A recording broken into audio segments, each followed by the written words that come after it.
बिस्मिल्लाहिर्रहमानिर्रहीम। Dear students, मैं हूं प्रोफेसर आबिद फरीद, आप लोगों का फ़िज़िक्स टीचर। हम लोग इलेक्ट्रिक चार्ज को डिस्कस कर रहे थे। आज हम, क्योंकि फ़िज़िक्स बेसिकली बात करती है मेजरमेंट्स की, तो हमने बड़ी जनरली डिस्कस किया था कि दो सिमिलर चार्जेस क्या करते हैं, आपस में रिपेल करते हैं, और डिसिमिलर चार्जेस क्या करते हैं, एक दूसरे को अट्रैक्ट करते हैं। आखिर वो कितनी फोर्स ऑफ अट्रैक्शन लगाते हैं या फोर्स ऑफ रिपल्शन लगाना चाहते हैं, हम इसको कैलकुलेट करना चाहते हैं, क्योंकि फ़िज़िक्स नाम है मेजरमेंट्स का। आखिर वो कितनी फोर्स लगाते हैं। दूसरी बात, वो फोर्स जिस तरह हमने कहा था मैसेज के दरमियान फोर्स होती है, इसी तरह हमने कहा था बेसिकली जो चार्ज है पार्टिकल कैरिंग होता है, तो उस चार्जेस के दरमियान कितनी फोर्स लगती है, उसकी क्वांटिटी कितनी होगी, उसका जो क्वांटिटेटिव एनालिसिस है, सबसे पहले बड़ी जिस बंदे ने डिस्कस किया था वही एक मिलिट्री इंजीनियर थे, कूलम साहब। उन्होंने सबसे पहले इसको डिस्कस किया था, चार्ल्स कूलम ने, कि आखिर उनके दरमियान कितनी फोर्स होती है। उन्होंने कहा जी जो फोर्स होती है वो बेसिकली उनके प्रोडक्ट के बराबर होता है, मैग्नीट्यूड ऑफ चार्जेस के बराबर होती है। अब सपोज करते हैं बेटी जी मैग्नीट्यूड Q2 का 3 है, तो 3 मल्टीप्लाइड बाई 1, तो कितने टाइम फोर्स बढ़ेगी? 3 टाइम। दूसरा, सपोज करो ये 3 है और ये 2 है, तो फोर्स कितनी इंक्रीज होगी? 5 टाइम नहीं होगी, बल्कि उनके प्रोडक्ट के बराबर होगी। सेम यही चीज़ हमारा बड़ी न्यूटन भी डिस्कस कर चुके हैं कि फोर्स डायरेक्टली प्रोपोर्शनल है किसके? प्रोडक्ट ऑफ देयर मैसेज के। एंड इनवर्सली प्रोपोर्शनल किसके होता है? Square of distance between them. Same यही बात, क्योंकि चार्ज भी पार्टिकल नेचर रखता है, लाजमी बात है उसको इस लाज को भी फुलफिल करना चाहिए था। तो इसलिए कूलम ने सेम उस स्टेटमेंट के ऊपर आए हैं न्यूटन लॉ ऑफ ग्रेविटेशन के हिसाब से कि फोर्स क्या होती है? प्रोडक्ट ऑफ देयर चार्जेस होती है। और फोर्स किस रेशो से कम होती है? 1/r² की रेशो से। कूलम लॉ और ग्रेविटेशन लॉ दोनों बेसिकली चेंज होते हैं 1/r² की रेशो से। इसलिए बेटी हम कहते हैं कि आप लोगों का कूलम लॉ भी और ग्रेविटेशन लॉ दोनों बेसिकली कौन से लॉज हैं? इनवर्स स्क्वायर लॉज में से हैं। दूसरी बात, फोर्स कौन सी क्वांटिटी है? वेक्टर क्वांटिटी है। तो वेक्टर क्वांटिटी के लिए अगर मैं कोई बड़ा चार्ज ले लेता हूं, तो इसके लिए कंफ्यूजन हो रही थी कि उसकी डायरेक्शन किधर होगी। तो इसलिए हम कूलम ने इस बात को एक्सप्लेन कर दिया है कि आप लोगों की फोर्स ऑफ अट्रैक्शन या रिपल्शन हमेशा किसके दरमियान होगी? For point charges, the force of attraction और repulsion between 2 point charges is directly proportional to the product of their charges. तो इन्होंने क्या कहा है कि बेसिकली ये जो चार्जेस होंगे बेटी कौन से लेने? पॉइंट चार्जेस, बिल्कुल स्मॉल, जीरो मास चार्ज लेने, बिल्कुल small charge, same like a point होना चाहिए। अब ये कहते हैं कि जब सपोज करो बेटी ये पॉजिटिव चार्ज है, तो पॉजिटिव, तो दोनों क्या करेंगे? एक दूसरे को रिपेल करेंगे। इसी तरह आप लोगों का एक प्लस है और दूसरा माइनस है, तो इन दोनों में क्या होगी? फोर्स ऑफ अट्रैक्शन होगी। आखिर ये कितनी फोर्स होगी, इसको हम मेजर करना चाहते हैं। तो फोर्स डायरेक्टली प्रोपोर्शनल किसके है जी? प्रोडक्ट ऑफ देयर चार्जेस के। एंड फोर्स इनवर्सली किसके बराबर है? 1/r² की ratio, square of distance between them. तो इसमें प्रोपोर्शनैलिटी को खत्म करें किया है, तो क्या आ गया? कोई कांस्टेंट लगाया है, इसको बड़ी नाम देते हैं, this is known as Coulomb's constant, या हम नाम देते हैं इसको इलेक्ट्रोस्टैटिक्स कांस्टेंट। ये जो के की वैल्यू हमेशा प्रैक्टिकल परफॉर्मेंस से आती है, इसलिए के की डिपेंडेंस दो चीज़ों पे है। हम कहते हैं जी डिपेंडेंस ऑफ के, सिस्टम ऑफ यूनिट्स। आखिर हमने उसको किस सिस्टम ऑफ यूनिट्स में लिया है? दूसरा, उसकी नेचर ऑफ मीडियम, कि चार्जेस के दरमियान आखिर मीडियम है कौन सा, क्या चीज़ है चार्जेस के दरमियान। बेटी जब भी हम चार्जेस के दरमियान कोई चीज़ नहीं है, तो फोर्स क्या लगेगी? मैक्सिमम लगेगी। अगर दरमियान में कोई रुकावट डाल दें, कोई मीडियम डाल दें, तो फोर्स क्या होगी? आप लोगों की डिक्रीज होगी। दूसरा, जितना दूर चले जाएंगे आप लोगों की फोर्स क्या होती जाएगी? बेसिकली डिक्रीज होती जाएगी। जितना चार्जेस का मैस ज़्यादा होता जाएगा, तो फोर्स क्या होगा? बेसिकली आप लोगों की उतने टाइम्स क्या होती जाएगी? इंक्रीज होती जाएगी। नेक्स्ट हम ये देखते हैं कि फॉर फ्री स्पेस, बढ़िया अब हम कैलकुलेशन करना चाहते हैं, क्योंकि फिजिक्स मानती मेजरमेंट्स को है, कितनी होगी, तो उसको हम कैलकुलेट करना चाहते हैं कि अगर चार्जेस के दरमियान कोई चीज़ नहीं है, फ्री स्पेस है मीडियम, तो फिर हम कहते हैं जो के की वैल्यू होती है बड़ी किसके बराबर होती है? 1/4πε0। दूसरी बात यह है कि जो चार्ज है ना बड़ी बिल्कुल स्मॉल है, पॉइंट चार्ज है, पॉइंट मैस है। फिर हमने पॉइंट चार्ज को भी डिफाइन किया था। पॉइंट चार्ज के लिए ये कहा था कि दो चार्जेस का ये जो दरमियानी फासला है, इसकी मैग्नीट्यूड से ज़्यादा होना चाहिए। देखिए इसकी मैग्नीट्यूड से बहुत ज़्यादा फासला है, तो these charges are also known as point charges.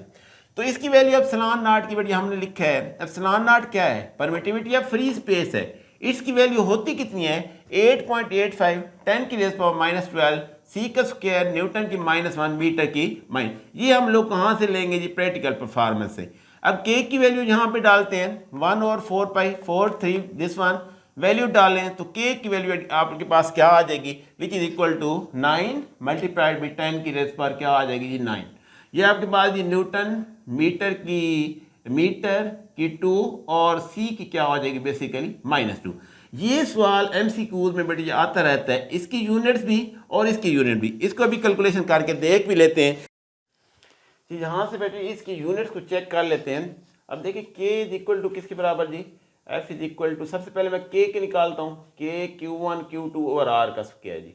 तो के की यूनिट्स क्या होंगे जी, एफ ये इधर गया आर का स्क्वायर बाई Q1 Q2, तो इसकी यूनिट बड़ी क्या आ जाएंगे न्यूटन मीटर का स्क्वायर, और सी ऊपर जाएगा तो क्या आ जाएगा सी की -2। इसी तरह एप्सिलॉन नॉट के भी निकाले जा सकते हैं, क्या आ जाएंगे जी, के की वैल्यू कितनी होती है, F is equal to 1/4π epsilon not Q1 Q2 over R का स्क्वायर। तो एप्सिलॉन नॉट की यूनिट इसको इधर ले आते हैं, एप्सिलॉन नॉट किसके बराबर, सी और सी का स्क्वायर बाई क्या आ जाएंगे बड़ी न्यूटन, ये क्या आ जाएगा मीटर का स्क्वायर। तो इसलिए सी का स्क्वायर, ये यूनिट चेक कर लें, सी का स्क्वायर न्यूटन की -1 मीटर की, सी का स्क्वायर न्यूटन की -1 मीटर की -2, और इसके न्यूटन मीटर का स्क्वायर सी की -2। So Coulomb law for free space बेटी अब क्या बन गया, F is equal to 1/4π epsilon not Q1 Q2 over R का स्क्वायर। दूसरी बात, ये कूलम फोर्स बेसिकली कौन सी फोर्स है, म्यूचुअल फोर्स है। म्यूचुअल फोर्स का मतलब ये है, अगर ये फोर्स लगा रहा है इधर तो ये भी इधर फोर्स लगा रहा है। अब बेटी किसी भी वेक्टर की डायरेक्शन को रिप्रेजेंट करना है, क्योंकि अब तो डायरेक्शन इन्वॉल्व हो गई है, तो डायरेक्शन को रिप्रेजेंट करने के लिए हम हमेशा यूनिट वेक्टर का सहारा लेते हैं। हम फर्स्ट ईयर फिजिक्स में पढ़ चुके हैं, यूनिट वेक्टर वो वेक्टर होते हैं जिसकी मैग्नीट्यूड 1 हो, विच describe the direction of A vector. तो अब मैं ये चाहता हूँ, देखें फोर्स लग रही है इधर, तो इसको मुझे इसकी डायरेक्शन को रिप्रेजेंट करना है तो कोई यूनिट वेक्टर लगाना पड़ेगा।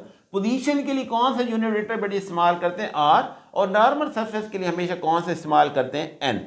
तो अब देखें जी, फोर्स लग रही है 2 के ऊपर, किसकी वजह से लग रही है, 1 की वजह से। इसको बेटी हम पढ़ते हैं F21, फोर्स है 2 due to 1 is known as F21।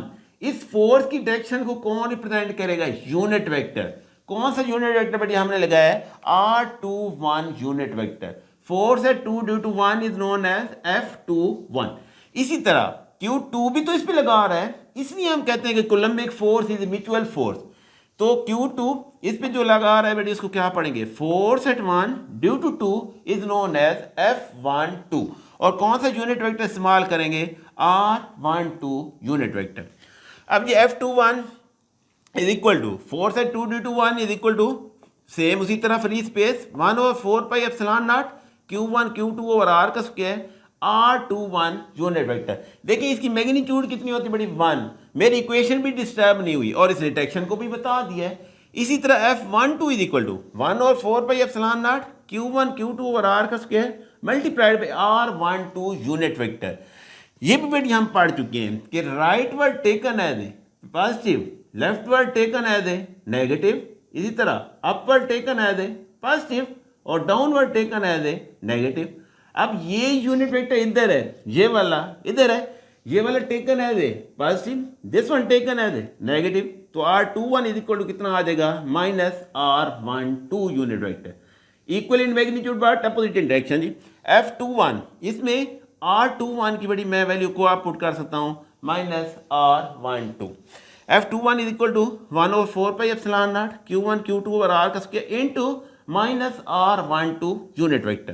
तो F21 किसके बराबर आ जाएगी जी, -1/4π epsilon not Q1 Q2 over R का square into R12 unit vector. ये पूरी की पूरी वैल्यू बेटी किसके बराबर आ गई है, F12 के बराबर। तो F21 किसके बराबर आ गए, -F12। ये चीज़ भी हम लोग पहले पढ़ चुके हैं फर्स्ट ईयर फिजिक्स में कि every action has a reaction, action and reaction are equal in magnitude but opposite in direction. Mutual force इसको बेटी इस तरह भी लिखा जा सकता है, Coulomb law in a vector form. Coulomb law in a vector form. तो ये चीज़, एक और चीज़ भी प्रूफ हो गई है, क्योंकि हमने कहा था charge particle basically massive particle है, मैस पार्टिकल है, पार्टिकल नेचर रखता है, तो बड़ी उसको Newton third law of motion को भी फुलफिल करना चाहिए। तो F21 किसके बराबर जी, माइनस F12। इसका मतलब यह है कि Coulomb law also state Newton third law of motion. F12 is equal to F21 या minus F21 is equal to minus F12। अब बढ़िया हम क्या करते हैं, दो चार्जेस के दरमियान अभी मीडियम नहीं है तो फोर्स मैक्सिमम होगी, लाजमी बात है दरमियान में कोई चीज़ डालोगे कोई रुकावट आ जाएगी तो फिर क्या हो जाएगी, आप लोगों की जो कोलम्बिक फोर्स है या कूलम फोर्स क्या हो जाएगी, डिक्रीज हो जाएगी। अब फिर फिजिक्स चाहती है कि मेजरमेंट करो, दरमियान में आपने डाला क्या है, तो फोर्स की कितनी क्वांटिटी आएगी, क्योंकि क्वांटिटेटिव मेजरमेंट बता रहा है आप लोगों का कूलम लॉ। तो यहाँ पे फिर हम कैलकुलेशन करते हैं कि कितनी फोर्स हमारी डिक्रीज होगी अगर हम इसमें कोई मीडियम डालते हैं। मीडियम बेटी हम कौन सा डाल सकते हैं, मीडियम आप हमेशा डाई इलेक्ट्रिक डालते हैं। डाई इलेक्ट्रिक हमेशा कौन सा होता है, इंसुलेटर होगा। इंसुलेटर में आप लोग वुड भी डाल सकते हैं, प्लास्टिक भी डाल सकते हैं, आप लोग बड़ी कोई ऑयल भी डाल सकते हैं, कोई ग्रीस भी डाल सकते हैं, डिस्टिल वाटर वगैरह भी डाला जा सकता है। तो उसके हिसाब से जो मटेरियल डालेंगे हमारी फोर्स क्या होगी, चेंज होगी। अब ये जो मटेरियल डालना है इसको बेटी एक नाम देते हैं, this is known as epsilon r. Epsilon r यहाँ पे क्या है, it is the relative permittivity of the medium. ये बेसिकली उसकी रिलेटिविस्टिक इफेक्ट आ गया कि दरमियान में क्या आ गया। तो F is equal to 1/4 pi epsilon not Q1 और Q ओवर R का स्क्वायर फॉर फ्री स्पेस। अब मैंने मीडियम डालना है तो एप्सिलॉन नॉट के साथ ही वो फैक्टर आएगा, इसलिए बड़ी एप्सिलॉन नॉट के साथ एक और मल्टीप्लिकेशन में फैक्टर आ गया, it is known as epsilon R which is dielectric medium of the substance. अब F प्राइम बड़ी देखें, अब ये जो पूरी की पूरी इक्वेशन है बाकी सारी की सारी वो किसके बराबर है जी, वो F के बराबर थी। तो F प्राइम किसके बराबर आ गया, F ओवर एप्सिलॉन R। अब इसमें एप्सिलॉन R की वैल्यू भी निकाली जा सकती है, तो एप्सिलॉन R किसके बराबर आ जाएगा, ये इधर F over F prime. It is the ratio of force by air और vacuum to medium. What is dielectric constant, तो बड़ी इसको डिफाइन भी करवाया जा सकता है, it is ratio of force by air और वैक्यूम बाय किसके बराबर जी, मीडियम। अब मैं बार बार एयर और वैक्यूम को सेम ले रहा हूं, तो बड़ी इसमें ना बेसिकली एप्सिलॉन आर की वैल्यू फॉर वैक्यूम जो होती है ना 1 होती है, for air is 1.0006, near same है। इसलिए एयर हो या वैक्यूम हो तकरीबन रिजल्ट हमारा क्या आता है, सेम आता है। दूसरी बात मैं लिखी है the value of epsilon r is greater than 1। उसकी बड़ी वजह ये है, ऊपर देखिए आपकी फोर्स है किसकी, विदाउट मीडियम, वो फोर्स सपोज करता हूं मैं कहता हूं 1 है, और पक्की बात है बाई में जब फोर्स दो चार्जेस के दरमियान कोई फोर्स डालोगे तो वो मीडियम की वजह से फोर्स तो कम होगी, कुछ कम हो गई है, सपोज करो अपवर्ड 1 है, कुछ कम 0.8 है, तो आप बेटे डिवाइड करेंगे तो आंसर आ जाएगा 1.32। सपोज कर रहे हैं, कहते हैं सपोज करो 1 है और नीचे आपकी वैल्यू 0.5 है, तो ऊपर वैल्यू कितना आ गई, 2 और बढ़ गई है। तो इसलिए बड़ी आप लोगों की एप्सिलॉन आर की वैल्यू 1 हो सकती है या 1 से हमेशा क्या होगी, ज्यादा होगी। For vacuum epsilon r is 1, for air 1.0006। और सबसे ज्यादा बड़ी किस चीज की होती है, डिस्टिल्ड वाटर की होती है, आम वाटर की नहीं होती क्योंकि उसमें इम्प्योरिटीज वगैरह होती हैं। Epsilon r for metal is infinity. बेटी अब देखें, अब मैंने कोई मैटर रख दी है, दो चार्जेस के दरमियान मैटर चार्ज ही मूव कर गए तो फोर्स क्या एक्सपीरियंस होगी, दोनों चार्जेस मूव कर गए, तो इसका मतलब ये है, तो एप्सिलॉन आर कितनी आ जाएगी बेटी, F ओवर F प्राइम। तो बाई में फोर्स एक्सपीरियंस ही नहीं हुई, समथिंग बटा 0 इज इक्वल टू क्या आ जाएगा, infinity. Epsilon r for metal is क्या होगी बेटी आप लोगों की, इन्फिनिटी। दूसरी बात सेम चीज की रेशियो है, सेम क्वांटिटीज की रेशियो की बड़ी कौन सी होती है, it is a dimensionless quantity. इसमें 3 पॉइंट्स मैंने वैसे जनरली लिखे हैं कि बेसिकली कूलम लॉ ने बात की है बड़ी किस चीज़ की, पॉइंट चार्ज की बात की है, मैसिव चार्ज की इन्होंने बात ही नहीं की। पहली बात, इन्होंने मैसिव चार्ज को डिस्कस ही नहीं किया। जनरली हम एक यूनिट से ही कैलकुलेशन करते हैं, उसकी कैलकुलेशन को फिर आगे हम एक्सपेंड भी कर सकते हैं। बल्कि क्योंकि इन्होंने स्पेशल स्टेटमेंट में लिखा था the force between 2 point charges is directly proportional to the product of their charges and inversely proportional to the square of distance between them. तो पहली बात इन्होंने क्या डिस्कस किया बड़ी, किस चीज़ को, पॉइंट चार्ज को, किसी और बड़े चार्ज को डिस्कस भी नहीं किया।